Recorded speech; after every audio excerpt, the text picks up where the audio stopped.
Dito tayo ngayon. Oh, malayo-layo pala to.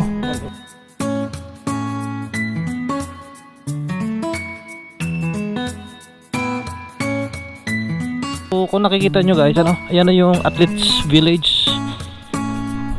Pwede maglaro mga bata dito guys, oh. Yan. May pa-slide. May swing. So guys, andito tayo ngayon sa National River Park Corridor dito sa New Clark City. So dito lang siya, tabi lang siya ng aquatic center, ano. Ganito pala yung itsura dito. So first time kong pumunta dito guys, ano. Ano bang meron dito sa River Park na ito? Amphitheater, viewing deck. Oh, may viewing deck, aquatic center, patwalk club. Kung gusto niyo pumasyal at tinatawag kayo ng ating inang kalikasan, ayan, may CR sila. Hindi ko alam kung gumagana yung flash niyan. Ayan, siyempre may mga basurahan sila dito para hindi tayo magkalat, ano. Okay. Yan, malayo pa tao. O guys, bawal pala dito bike, motor, skateboard, rollerblades. Ha? Ilang kilometro tong River Park? Dito tayo ngayon. Oh, malayo-layo pala to. Mga ilang kilometro? Sobra isang kilometro? Oh. Anong mga pasyalan dito? Wala na? Anong makikita dito? Pabilog lang ng ganyan sir. Amphitheater, wala na. Amphitheater sir, ito lang yan. Anong meron dyan? Wala na, sa pangong lang yan eh. Pagpiknikan ng mga tao. Pero pag gabi, may ilaw to? Wala po sir ngayon sir. Dati meron, kaso nasira. Ay, ganon?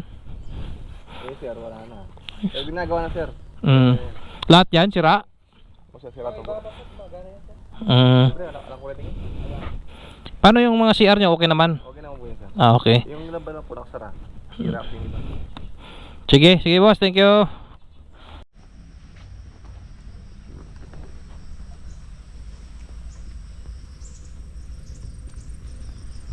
Dito guys, oh.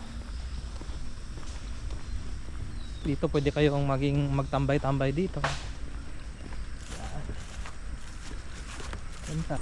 Tapos ayan yung ilog na tinawag siya ng Riverside Park. Si Bowlwell Spring. Stainless steel. Stainless steel pala yan. Daming CR dito, oh. Kaya lang iba hindi siya gumagana. Nakasarado. Pero kung gusto mo mag-walking dito, okay. Paghapon, yung ano dito is hanggang 7 lang, ano, 7 PM. Doon na iwan sa motor. Kailangan po natin yung saan po nakalagay yung motor nyo? Andun, sa may gilid doon sa may building. Sa mga nakaparking doon sir? Yung pinakadulong building. So, kung nakikita nyo guys, ano, ayan na yung Athletes Village. Yan, yun yung building na kung saan nagstay yung mga athletes noong SEA Games. Tapos alam ko dito rin